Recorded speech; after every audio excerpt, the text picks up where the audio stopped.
kembali di channel Din Erdua. Kali ini kita akan melanjutkan cerita Donghua, Battle Through Demon. Nggak pakai lama lagi, langsung aja kita ke ceritanya. Tepat ketika tiba-tiba ada begitu banyak orang yang muncul dan kekuatan mereka tidak lemah, itu membuat seorang sangat terkejut.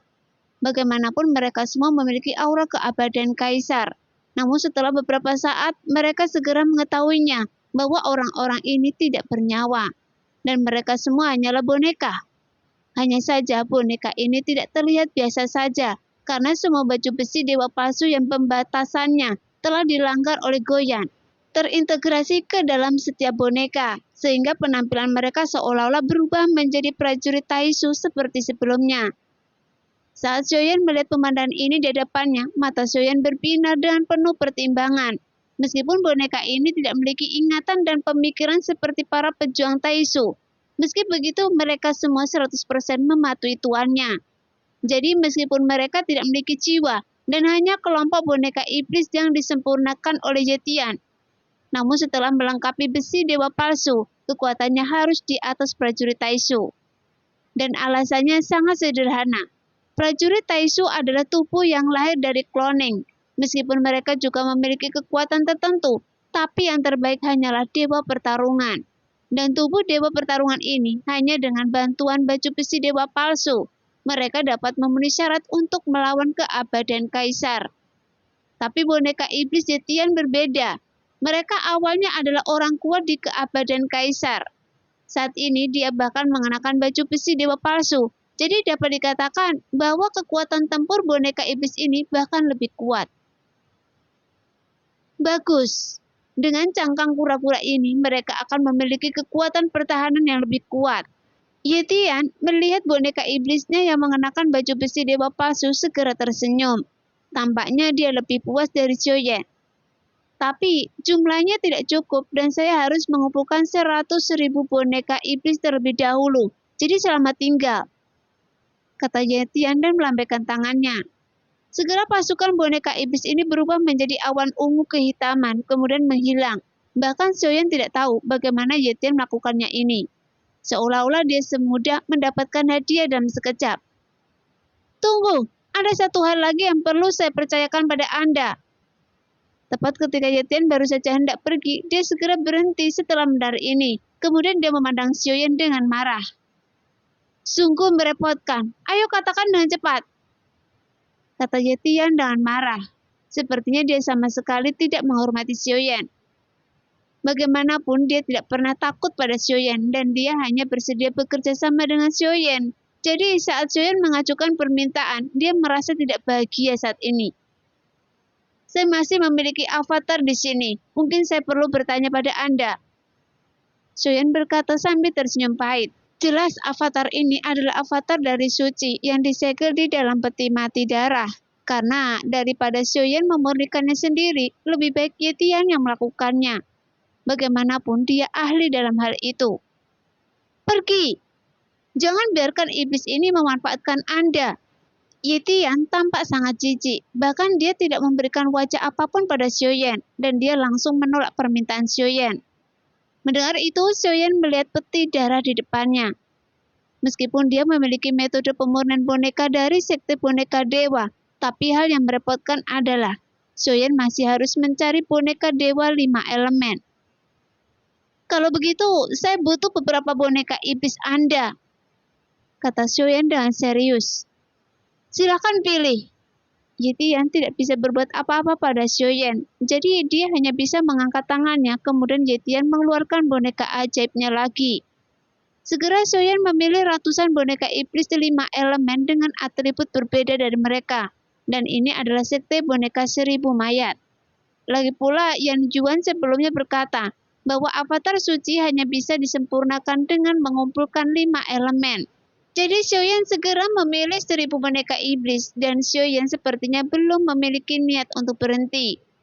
Melihat pemandangan itu, Yetian merasa tubuhnya sakit. Kemudian dia melihat peti mati merah Shoyan. Sialan, berikan peti mati ini pada saya. Ini adalah boneka iblis yang telah saya sempurnakan dengan kerja keras. Tapi Anda sebenarnya ingin menggunakannya sebagai pengorbanan yang sungguh membuang-buang sumber daya. Segera Yetian melambaikan tangannya lagi dan meletakkan peti mati merah di depan Xiaoyan ke dalam awan ungu dan hitam. "Terima kasih," kata Xiaoyan sambil menangkupkan tinjunya, kemudian sebuah senyuman muncul di wajahnya. "Jangan terlalu serius jika dibandingkan dengan kalian yang disebut iblis macam apa saya ini. Seorang pria yang mulia dan raja yang jahat. Sebenarnya kalian adalah iblis yang sebenarnya." Yetian berkata dengan marah. Jelas dia tidak ingin tinggal lebih lama lagi. Kemudian sosoknya tiba-tiba berbalik berubah menjadi awan ungu dan hitam lagi. Setelah memasukkan sekelompok boneka iblis ke dalamnya, dia menyapu ketiadaan. "Jangan pergi terlalu jauh karena perang akan segera pecah," Xiaoyan memperingatkan. "Saya tahu, jadi mengapa Anda masih bertele-tele?" jawab Yetian dengan dingin. Setelah Yetian pergi, yang tersisa anggota tubuh dan lengan patah di depan semua orang, dan Xiaoyan segera menjentikan jarinya. Kemudian, nyala api menyebar dan berubah menjadi lautan api, sehingga membakar potongan mayat prajurit yang berserakan menjadi abu. Dan hanya Susi yang belum benar-benar runtuh. Bagaimanapun, dia adalah makhluk abadi, jadi saat Xiaoyan melihat ke arahnya, kepala Susi berangsur-angsur pulih. Dan Xiaoyan menghajarnya lagi, sehingga membuatnya sangat lemah. "Apa yang akan Anda lakukan?"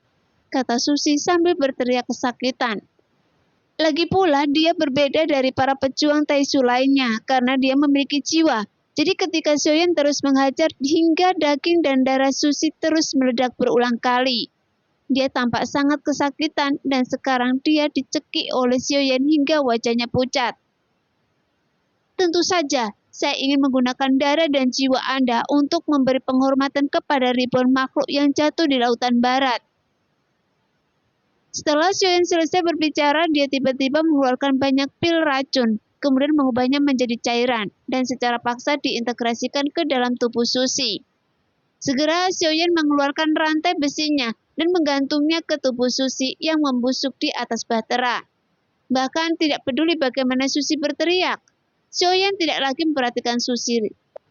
Lagi pula, tanpa baju besi dewa palsu, Xiaoyan tidak perlu mengambil tindakan lagi. Bagaimanapun dan kondisinya saat ini, siapapun di Bahtera dapat dengan mudah menekannya. Sangat mudah untuk membunuhnya, tapi saya ingin Taishu ini mengalami hidup lebih buruk dari kematian, kata Xiaoyan dengan dingin. Jelas, untuk menghadapi Taishu, Xiaoyan tidak punya belas kasihan. Karena Xiaoyan tidak bisa membayangkan ketika Taishu menghancurkan banyak makhluk hidup di lautan barat.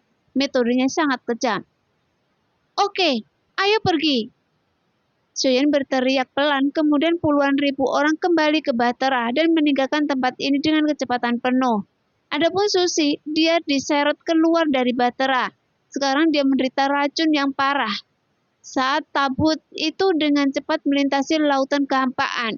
Tubuhnya yang busuk tidak dapat disembuhkan sama sekali, dan tubuhnya akan dirusak oleh dampak kehampaan terus-menerus sampai tidak ada yang bisa mendengar suara kesakitan dalam kehampaan.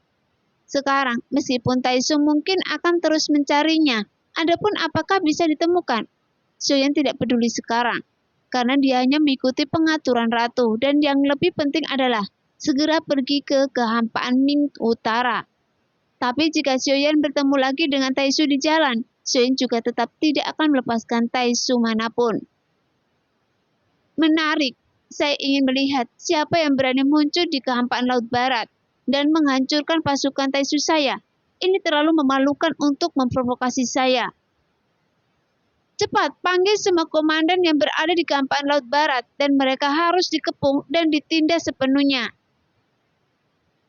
Pada saat ini, di lautan ketiadaan tertentu di kehampaan Laut Barat, banyak prajurit Taishu yang ditempatkan di sini. Bahkan ada beberapa pemimpin Taishu dan dewa kekosongan. Dan mereka adalah kekuatan terkuat untuk menekan tempat ini. Saat ini, Bailin tiba lebih dulu di tempat ini, dan dia melaporkan semuanya dengan ekspresi cemas di wajahnya. Kemudian, Li He mengikutinya di belakang. Tepat ketika Bailin melihat Li He kembali, Bailin langsung terkejut. "Di mana pemimpin Susi?" kata Bailin dengan ekspresi khawatir. Situasi sangat darurat. Musuh bukanlah sesuatu yang bisa kita hadapi. Agar saya bisa melarikan diri, pemimpin Susi memilih untuk memblokir musuh sendirian, kata Lihe dengan mata merah. Mendengar itu, Bailin tiba-tiba menatap Lihe dengan dingin.